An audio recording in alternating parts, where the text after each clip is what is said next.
بسم اللہ الرحمن الرحیم۔ میں ہوں محمد علی ڈار اور یونیک آن لائن لیکچر میں شعبہ اردو کی جانب سے بیٹا آپ سے مخاطب ہوں۔ ڈیئر اسٹوڈنٹس، ہم لوگوں نے اپنا حصہ نثر میں سے بیٹا افسانہ پڑھ رہے تھے ہم اپنا احمد ندیم قاسمی صاحب کا لکھا ہوا سفارش۔ یہ ان کی کتاب کپاس کا پھول سے یہ سبق لیا گیا ہے، یہ ماخذ ہے، وہاں سے لیا گیا ہے۔ انشاءاللہ آج ہمارا یہ لیکچر نمبر 4 جو ہے، اس میں ہم اپنا یہ 7واں سبق پڑھیں گے اور مکمل کریں گے۔ یقیناً بیٹا جہاں تک ہم نے پڑھا ہے، جہاں تک ہم نے اس کی تیاری کی ہے، لیکن بیٹا آپ نے وہاں تک کے سارے MCQs، سارے پیراگراف اور خلاصہ باقی چیزیں آپ نے بیٹا وہ یقیناً تیار کی ہوں گی۔ تو انشاءاللہ آج سبق کو ہم اپنا مکمل کرتے ہیں۔ تو آئیے بیٹا اپنی کتاب کھولیے اور اپنے سبق کا آغاز کرتے ہیں۔ بسم اللہ الرحمن الرحیم۔ Unique group of institution Lahore کے آن لائن لیکچر میں آپ تمام بچوں کو بیٹا خوش آمدید۔ اردو سال اول انٹرمیڈیٹ پارٹ 1 کے اندر بیٹا آج ہم اپنی فرسٹ ٹرم کا حصہ نثر جو ہے اس کا 7واں سبق پڑھیں گے، اور یہ حصہ نثر فرسٹ ٹرم کا سلیبس آپ کا کمپلیٹ ہو جائے گا۔ آج اس کی یہ چوتھی کلاس ہے۔ ہم پڑھ رہے تھے بیٹا احمد ندیم قاسمی صاحب کا افسانہ سفارش، جس کے 2 کردار، ایک فیقہ اور بابو جی کے درمیان جو سفارش کے حوالے سے گفتگو ہوئی بیٹا، یہ ہم لوگ پڑھ رہے تھے۔ قاسمی صاحب نے اس افسانے میں ہمارے معاشرے کے ان لوگوں کو بے نقاب کیا جو بظاہر تو ہمدردی کرتے ہیں اور لیکن عملی طور پر غریب کے لیے کچھ نہیں کرتے، اور دوسرا ہمارا جو نظام ہے ہمارے معاشرے کا، جس میں غریب کے لیے علاج معالجے کی سہولتوں کے لیے بھی اس کو سفارش ڈھونڈنا پڑتی ہے۔ تو بیٹا یہ ہم پڑھے تھے، یہ سارا ہم پڑھ چکے۔ فیقہ ان سے ملا، درخواست کی اپنے باپ کی علاج کے لیے، اس کی آنکھ کے ٹوٹکے بھی کیے، فرق نہ پڑا۔ اب ڈاکٹر کو دیکھنا تھا، بابو جی ٹال مٹول کیے جا رہے تھے لیکن عملی طور پر اس کے لیے کچھ نہیں کر رہے تھے۔ انہوں نے اس کو اپنا کارڈ دے دیا ڈاکٹر عبدالجبار صاحب کے نام۔ وہ بڑا خوش ہو گیا، جبار صاحب سے ملنے گیا۔ تو یہ ہم اس حصے سے بیٹا پڑھ رہے تھے کہ فیقے نے مجھے ایک بار پھر چونکا دیا۔ یہ والا حصہ بیٹا لاسٹ ہم نے ڈسکس کیا تھا کہ فیقے نے ایک بار پھر مجھے چونکا دیا۔ نہ جانے پہلوان فیقے کے اندر یہ حساس فیقہ اتنے برسوں سے کہاں چھپا بیٹھا تھا، کیونکہ اس نے جو اگزامپل دی تھی کہ گھٹنا پجامے سے جھانک رہا ہو تو باری کیسے آئے بابو جی، یعنی اس کو کوئی اندر جانے نہیں دے رہا تھا، یعنی غریب آدمی کا یہاں کوئی پرسان حال نہیں ہوتا۔ اور میں نے وعدہ کیا کہ کل ضرور چلوں گا۔ اب تو شام ہو گئی ہے، دوسرے دن سویرے ہی مجھے شیخوپورے جانا پڑ گیا۔ رات کو واپس آیا تو معلوم ہوا کہ فیقہ آیا تھا۔ اس کے بعد 3 دن تک میں نے زیادہ وقت گھر میں ہی گزارا، مگر فیقہ نہ آیا۔ چوتھے روز میں نے گلی کے موڑ پر ایک کوچوان سے فیقے کے باپ کا پوچھا تو معلوم ہوا کہ اسے وارڈ میں جگہ مل گئی ہے۔ اتنے میں فیقہ بھی آ نکلا۔ مجھے ذرا سی ندامت تھی، اس لیے جھوٹ بولنا پڑا۔ کیوں فیقے، جبار صاحب نے کام کر دیا؟ جبار صاحب نے کام کر دیا نا، سوال کیا تھا تو وہ بولا کہ مگر بابو جی وہ تو مجھ سے ملے ہی نہیں۔ میں نے فوراً یہ کہا میں نے انہیں فون کر دیا تھا۔ یہ وہ جھوٹ تھا جو بابو جی نے فیقے سے بولا تھا کہ میں نے انہیں فون کر دیا تھا، جبکہ حقیقت یہ تھی کہ بابو جی جو تھے وہ خود شیخوپورے چلے گئے تھے اور 3-4 دن سے وہ گھر پر ہی تھے، کسی کام نہیں تھا، ان کی مصروفیت نہیں تھی، لیکن پھر بھی انہوں نے فیقے کے باپ کے لیے کچھ نہیں کیا۔ اب جھوٹ بول دیا، لیکن جھوٹ جو ہوتا ہے وہ اس لیے بولا جاتا ہے کہ سچ کو چھپانا چاہتا ہے انسان، لیکن سچ کبھی نہیں چھپتا۔ تو یہ اس ندامت کو چھپانے کے لیے جھوٹ بولا گیا۔ تو یہاں فیقے کا چہرہ، یہاں سے بیٹا آپ نے دیکھنا ہے، فیقے کا چہرہ ایک دم سرخ ہو گیا، اس کی آنکھوں میں ممنونیت کی نمی جاگ اٹھی، احسان مندی کے آنسو اس کی آنکھوں میں آئے۔ جب ہی میں کہوں نرس بار بار یہ کیوں کہہ رہی ہے کہ دیکھو بوڑھے کو تکلیف نہ ہو، یعنی یہ وہ حصہ ہم نے آخری جو ڈسکس کیا بیٹا۔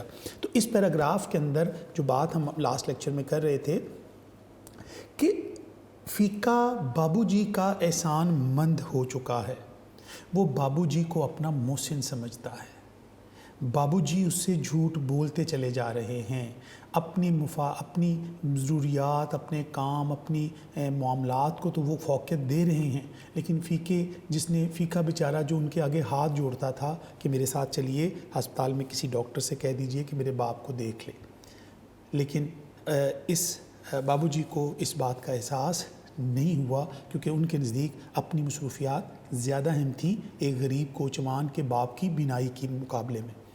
تو یہاں جو انہوں نے جب بابو جی نے جھوٹ بولا کہ میں نے فون کر دیا تھا، تو فیکے نے اس چیز کو لنک کیا ہے۔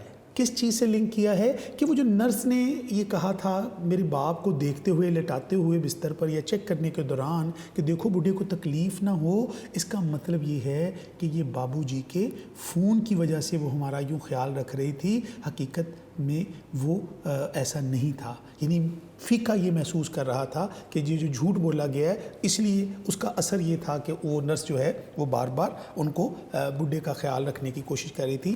فیکے کی آنکھوں میں اس لیے ممنونیت کی نمی جاگ اٹھی تھی، ان کی آنکھوں میں آنسو بھر آئے۔ پھر میں وہاں سے چلا آیا، میرے قدم آہستہ آہستہ اٹھ رہے تھے، مگر ذہن جیسے شکست کھا کر بھاگا جا رہا تھا۔ اب یہاں احمد ام قاسمی صاحب نے بابو جی کے اندر جو ایک انسان کے اندر ایک حساس ایک سینسٹیوٹی ہوتی ہے اس کو اجاگر کیا ہے کہ وہاں سے بابو جی وہاں سے چل پڑے، اور فیکا یہ سمجھ رہا ہے کہ میرے باپ کا علاج جو ہو رہا ہے سب کچھ جو ہے وہ بابو جی کے فون کرنے کی وجہ سے ہو رہا ہے، نرس بھی اسی لیے خیال رکھ رہی تھی۔ تو وہاں میں جب چل پڑا تو میرا ذہن جیسے شکست کھا کر بھاگا جا رہا تھا۔ رات کو نیند نے ندامت دور کر دی، مگر صبح ہی فیکا دروازے پر موجود تھا۔ اب یہاں کیا تھا؟ ندامت تھی۔ ندامت کس چیز کی تھی؟ ندامت اس بات کی تھی بیٹا کہ جھوٹ بول دیا تھا۔ حقیقت میں بابو جی نے کسی کو فون نہیں کیا تھا، حقیقت میں تو بابو جی شیخو پورے گئے ہوئے تھے، حقیقت میں تو بابو جی اپنے گھر پر آرام کر رہے تھے، انہوں نے فیکے کے لیے کچھ کیا نہیں تھا، لیکن ندامت چھپانے کے لیے کہ شرمندگی نہ ہو، کیونکہ بابو جی نے فیکے کے اندر یہ احساس پیدا کر دیا تھا کہ وہ ضرور اس کی مدد کریں گے، اور وہ امید لگا کے بیٹھا تھا کہ بابو جی میرے لیے کچھ کریں گے، لہٰذا اس لیے ان کو جھوٹ بولنا پڑا۔ لیکن احساس تو ہوا، لیکن جب نیند آ گئی تو ندامت بھی دور ہو گئی۔ ندامت کا مطلب ہوتا ہے بیٹا شرمندگی۔ آپ کی مہربانی سے داخلہ تو مل گیا تھا۔ اب فیکا یہ سمجھتا ہے، جب صبح آیا فیکا تو اس نے بتایا کہ آپ کی مہربانی سے داخلہ مل گیا تھا، یعنی بابو جی کے کہنے پہ میرے باپ کو ہاسپٹل میں داخلہ ملا ہے، وہ جو فون کا انہوں نے کہا تھا۔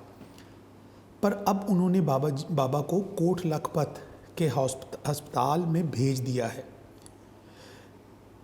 یہ تو بڑا غضب ہوا بابو جی، آج میں اماں کو ساتھ لے کر گیا، 2 روپے گل ہو گئے، کچھ ہو سکے تو کیجئے۔ 2 روپے گل ہو گئے، 2 روپے خرچ ہو گئے، ختم ہو گئے، لگ گئے۔ کوٹ لکھپت کا ہسپتال، کوٹ لکھپت بیٹا یہ جو فیروز پور روڈ ہے، اس کے اوپر کوٹ لکھپت جو ہے یہ ریلوے اسٹیشن کا ایک ریلوے لائنز ہیں، اس علاقے کو کوٹ لکھپت کہتے ہیں۔ یہاں پر جو ہاسپٹل ہیں 2 سرکاری ہاسپٹل ہیں، ایک گلاب دیوی ہاسپٹل ہے یہاں پر کوٹ لکھپت کے قریب، اور دوسرا جنرل ہاسپٹل یہاں قریب ترین ہے۔ اتفاق و سبب بعد میں بنا ہے، لیکن وہ بھی اسی ایریے میں ہے کوٹ لکھپت کے پاس۔ تو یہاں پر اس نے کوٹ لکھپت کے کسی ہسپتال کا ذکر کیا ہے، ہاسپٹل کا نام نہیں بتایا، یہ ذہن میں رکھنا ہے۔ یعنی ہاسپٹل آپ نے کوٹ لکھپت کے ہسپتال کا ذکر ہوا ہے، کسی ہاسپٹل کا نام نہیں ہے۔ اکثر بچے یہ خیال کرتے ہیں کہ یہ 3 ہاسپٹل میں سے کوئی ایک ہاسپٹل کوئی ہو سکتا ہے، لیکن یہاں اس کا ذکر نہیں ہے۔ لیکن آپ کو صرف بتایا اس لیے گیا ہے کہ آپ کو یہ پتہ ہو کہ اس روڈ پہ یہی ہسپتال ہیں، ان میں سے کسی ایک میں گیا ہوگا سمجھنے کے لیے۔ اب کوٹ لکھپت کے ہاسپٹل میں وہ لے کے آیا، اب یہ ان کے گھر سے بہت دور ہے، یہ راج گڑھ سے وہاں جاتے تھے، اور اتنی دور ان کا مطلب ہاسپٹل پڑتا تھا۔ اس زمانے میں پرانے زمانے کی کہانی ہے، تو وہاں پر اتنا سفر کرنا، ٹریول کرنا غریب آدمی کے لیے اس زمانے میں 2 روپے بڑی اہمیت کے حامل تھے۔ اب وہ بابوجی سے یہ کہہ رہا ہے کہ کچھ کیجئے کہ میرے باپ کو کوٹ لکھپت سے ادھر شفٹ کر دیا جائے۔ تو میں نے کہا اس کے جواب میں، جب اس نے پھر ریکویسٹ کی اپنے کام کے لیے، غریب آدمی کے لیے 2 روپے کی پیسے کی بڑی اہمیت ہوتی ہے، اور میں نے کہا میں ابھی جا کر ڈاکٹر جبار کو فون کرتا ہوں۔ میں نے فون کیا مگر ڈاکٹر صاحب مل نہ سکے۔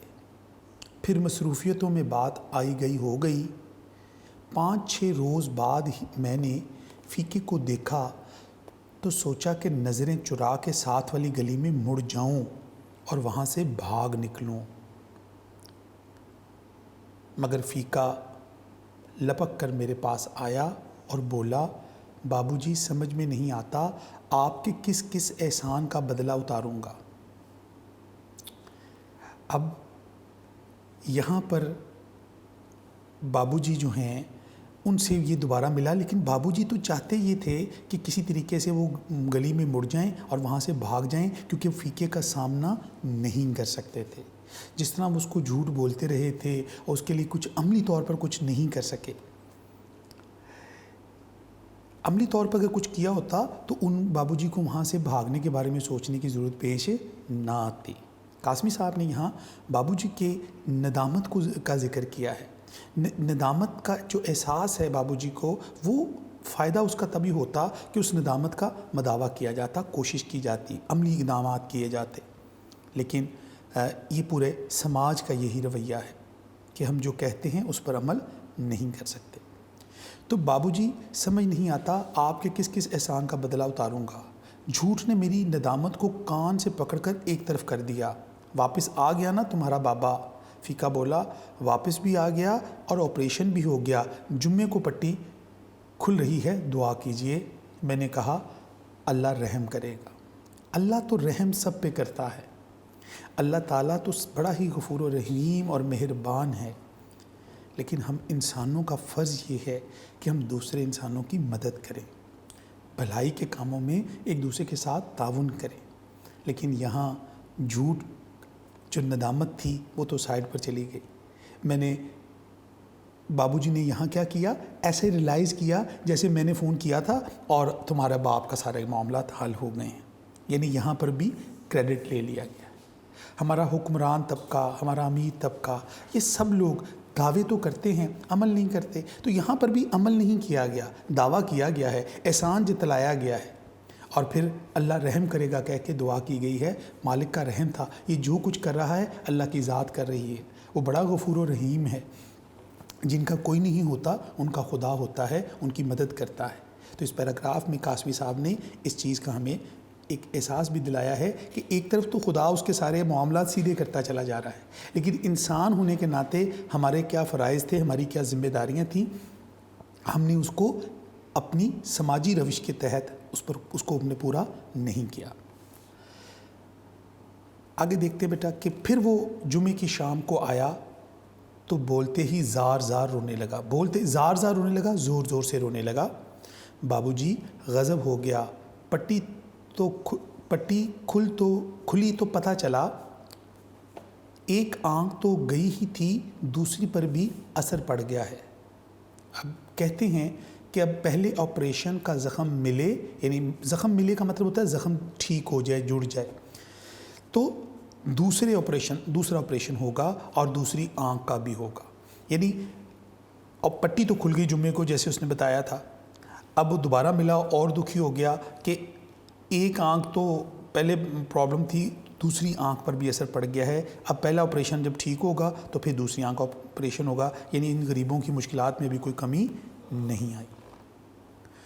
بابوجی نے کیا کیا، میں نے اسے تسلی دی اور اسے ساتھ لے کر سامنے ہی ایک دکان سے ڈاکٹر جبار کو فون کیا، مگر بدقسمتی سے وہ فون پر موجود نہ تھے۔ پھر میں نے ان سے وعدہ کیا کہ کل جا کر جبار صاحب سے ملوں گا، وہ ہسپتال میں نہ ہوئے تو انہیں گھر میں جا پکڑوں گا۔ اور پھر کیا ہوا حسب روایت، پھر دوسرے دن میں جا تو نہ سکا، البتہ ڈاکٹر جبار کو فون ضرور کیا، وہ پھر غائب تھے۔ یہاں پھر وہی تسلی یعنی بابو جی نے یہاں پھر فیقے کو یہ یقین دلایا کہ جو کچھ اب تک ہوا تھا اس کا تو وہ بیچارہ احسان مند تھا ہی، آگے مزید احسان کرنے کے لیے فون کیا، ڈاکٹر صاحب موجود نہیں تھے، اور اب فیقے کو یہ وعدہ کیا اس کے ساتھ۔ وعدہ جو ہوتا ہے نا، جب وعدہ کیا جاتا ہے تو یہ امانت ہوتی ہے، اس کو پورا کرنا ہوتا ہے۔ اور اگر قیامت کے دن اللہ تعالیٰ ہم سے ہمارے وعدوں کے بارے میں باز پرس کرے گا، یعنی ہمیں اس کا حساب دینا پڑے گا اگر ہم نے کسی سے وعدہ کیا ہے۔ بابو جی نے وعدہ کیا فیقے سے کہ میں ڈاکٹر جبار صاحب سے خود ملوں گا، اور اگر نہ ہسپتال میں چلا جاؤں گا، گھر پہ جانا پڑا وہاں جانا پڑے گا، جہاں پر بھی مجھے ان کو رابطہ کر کے تمہارے باپ کی علاج کے لیے جو مدد چاہیے وہ میں خود کوشش کروں گا۔ جس سے فیقے کو یہ تسلی مل گئی، فیقے کو یہ یقین آ گیا، کیونکہ وہ بیچارہ ابھی تک یہی سمجھ رہا ہے کہ اب تک جو ٹریٹمنٹ بھی ہوا ہے میرے باپ کا وہ بابو جی کی مہربانی سے ہوا ہے، جبکہ حقیقت اس کے برعکس ہے، اس کے سارے کام اللہ کی ذات کر رہی ہے۔ بابو جی صرف باتیں کر رہے ہیں، باتوں کی نسبت عمل کی اہمیت بہت زیادہ ہوتی ہے، تو لیکن یہاں پر صرف باتوں سے وقت گزارا جا رہا ہے۔ ادھر فیقہ بھی غائب ہو گیا۔ شاید 2-2.5 ہفتے بعد دروازے پر دستک ہوئی۔ اب اس دوران بہت سا وقت گزر گیا۔ نوکر نے آ کر بتایا کہ فیقہ کوچوان آیا ہے۔ میں نے بھی اسے کھڑکی میں سے دیکھ لیا، بالکل ہلدی ہو رہا تھا۔ ہلدی ہو رہا تھا کا مطلب بیٹا یہاں یہ ہے کہ اس کا رنگ پیلا ہو چکا تھا، زرد رنگ ہو چکا تھا۔ اب فیقہ کتنے عرصے بعد آیا؟ یہ MCQs کے طور پہ بھی پوچھا جا سکتا ہے۔ 2-2.5 ہفتے بعد وہ آیا یہاں پر۔ اچھا، دوسری چیز اس میں کہ یہاں ادھر ڈاکٹر جبار صاحب بھی غائب تھے، نہیں ملے، ادھر فیقہ بھی غائب ہو گیا، وہ جو وعدہ کیا تھا وہ بھی وفا نہیں ہو سکا۔ اب فیقے سے ملاقات، اگر فیقہ دوبارہ ملتا تو شاید پھر کوئی بات کی جاتی، لیکن فیقے سے ملاقات ہی نہیں ہوئی۔ اس دوران وقت گزر گیا، 2-2.5 ہفتے گزر چکے ہیں۔ اب نوکر نے بتایا آ کر کے فیقہ کوچوان آیا ہے، کوچوان یعنی تانگا چلانے والا، تو میں نے بھی اسے کھڑکی سے دیکھا تھا تو اس کا رنگ پیلا ہو رہا تھا۔ میں نے نوکر سے پوچھا کیا تم نے اسے بتا دیا کہ میں موجود ہوں؟ نوکر نے کیا جواب دیا؟ جی ہاں، نوکر بولا۔ بس میرے منہ سے نکل گیا۔ یہ وہ مقام ہے افسانے کا جہاں بابو جی جو ہیں وہ فیقے کا سامنا نہیں کر سکتے۔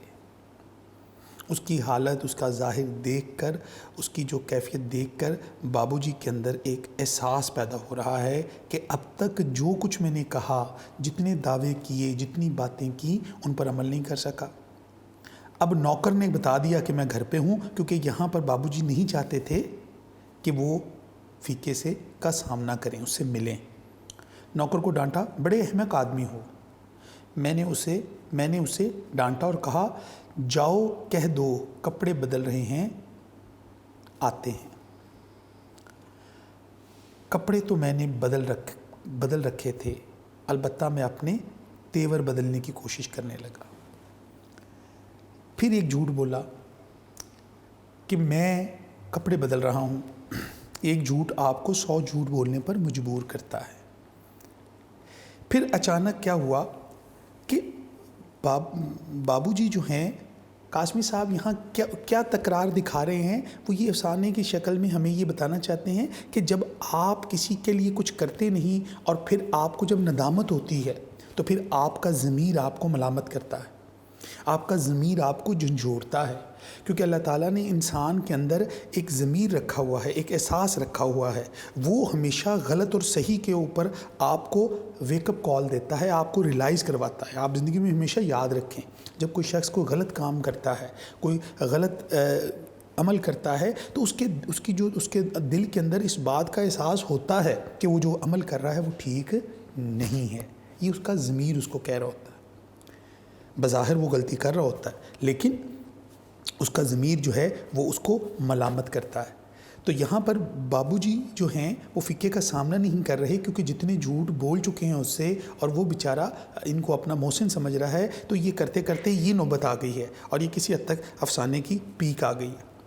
پھر اچانک خیال آیا کہ کتنا چھوٹا آدمی ہوں، 2 پیسے یا 2 روپے یا چلو 2 لاکھ کی بات نہیں، دو آنکھوں کی بات ہے اور میں جھوٹ بولے چلے جا رہا ہوں۔ مجھے فیقے کے سامنے اعتراف کر لینا چاہیے، مجھے فیقے کے سامنے اعتراف کر لینا چاہیے۔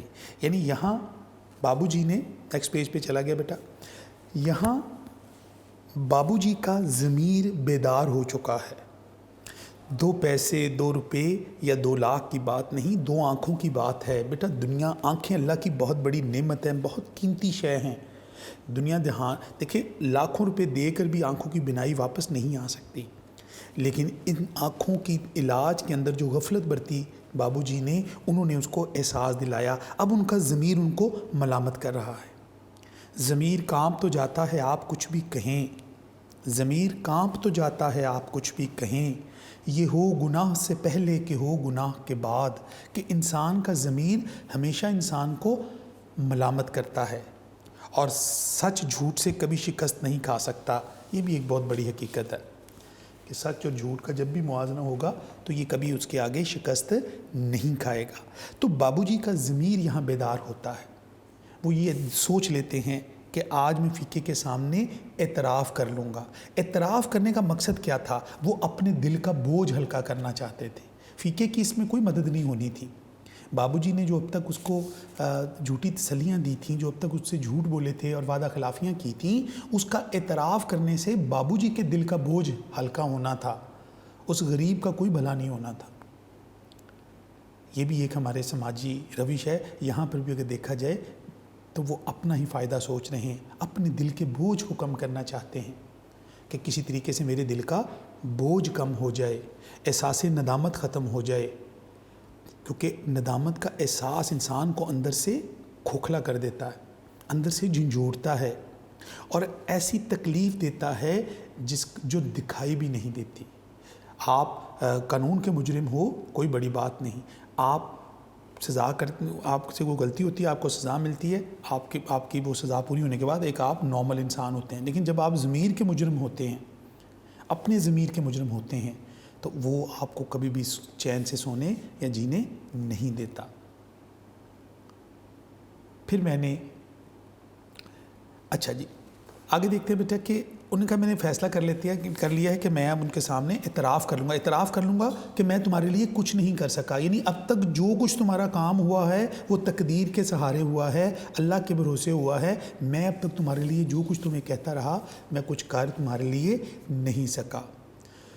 پھر میں نے وہ فکرے سوچے جو مجھے فیقے کے سامنے اس انداز سے ادا کرنے تھے کہ اسے سچی بات بھی معلوم ہو جائے اور اسے دکھ بھی نہ ہو۔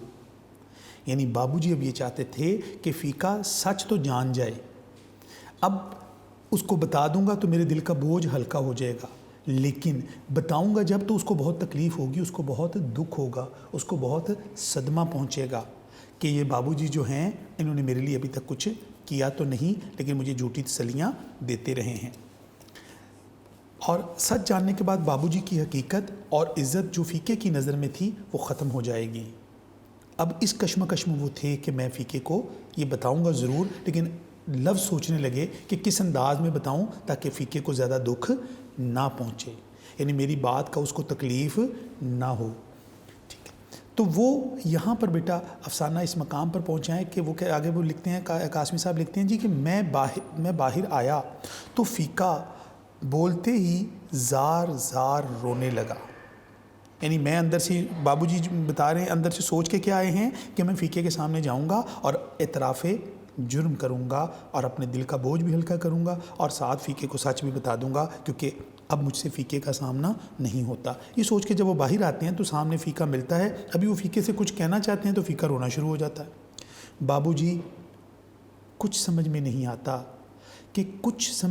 آتا، اس کی آواز بھرا گئی، یعنی آواز جو ہے جیسے رونے والی آواز ہو گئی، جیسے وہ رونے لگا ہے، اس کی آواز تبدیل ہو گئی۔ آواز بھرا گئی کا معنی بیٹا ہوتا ہے آواز بدل گئی، آواز تبدیل ہو گئی۔ جب انسان رو رہا ہوتا ہے تو اس کی آواز جو ہے وہ بدل جاتی ہے۔ میرے سوچے ہوئے فکرے ایک دوسرے سے گتھم گتھا ہو گئے۔ بمشکل میں نے کہا فیکے بات یہ ہے آنسوؤں سے بھیگا ہوا، بچوں کی طرح گول گول سرخ چہرہ لیے فیکا اٹھا اور بولا، بابو جی کچھ سمجھ میں نہیں آتا۔ اب یہاں بابو جی یہ چاہ رہے تھے کہ فیکے کو سب کچھ بتائیں، لیکن فیکے نے رونا شروع کر دیا۔ تو بابو جی کے جو لفظ تھے جو انہوں نے سوچے تھے، گتھم گتھا ہو گئے، آپس میں الجھ گئے۔ یہ گتھم گتھا فکرے ایک دوسرے سے گتھم گتھا ہونے کا مطلب ہوتا ہے بیٹا آپس میں فکرے الجھ گئے۔ کون سے فکرے آپس میں الجھ گئے؟ جو انہوں نے فیکے کو سچ بتانے کے لیے سوچے تھے کہ میں فیکے کو اس طرح بتاؤں گا کہ اس کو دکھ بھی نہ ہو اور اس کو اس حقیقت بھی معلوم ہو جائے اور میرے ضمیر کا بوجھ ہلکا ہو جائے۔ ابھی وہ سوچ رہے تھے کہ فیکا رونا شروع ہو گیا۔ اب بچوں کی طرح گول گول سرخ چہرہ لیے فیکا اٹھا اور بولا، بابو جی کچھ سمجھ میں نہیں آتا، میں شکریہ ادا کروں تو کیسے کروں؟ میرا بابا ٹھیک ہو گیا ہے، اس کی دونوں آنکھیں ٹھیک ہو گئی ہیں، اسے بینائی اللہ تعالیٰ نے دی ہے اور آپ نے دی ہے، آپ نے مجھے خرید لیا ہے بابو جی، خدا کی قسم عمر بھر آپ کا نوکر رہوں گا۔ اور میں نے ایک لمبی بہت گہری سانس لے کر کہا، کوئی بات نہیں فیکے، کوئی بات نہیں۔ یعنی فیکے کو وہ سچ نہیں بتا سکے اور یہ بات ان کے دل میں رہ گئی۔ بھلائی کی توفیق قسمت والوں کو ملتی ہے۔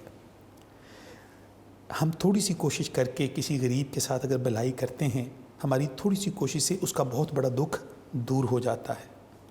اگر اللہ تعالیٰ، وہ خوش نصیب لوگ ہوتے ہیں جن کو اللہ تعالیٰ بھلائی کی توفیق عطا کرے۔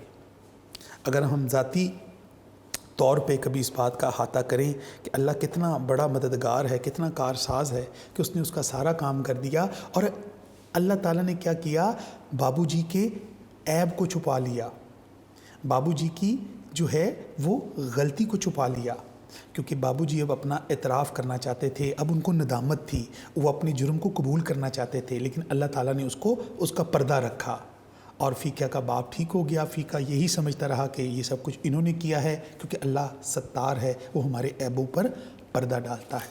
تو اس سبق کا، اس افسانے کا جو اخلاقی سبق ہے وہ یہ ہے کہ ہمیں دوسروں کی مدد کرنے میں کبھی دیر نہیں کرنی چاہیے۔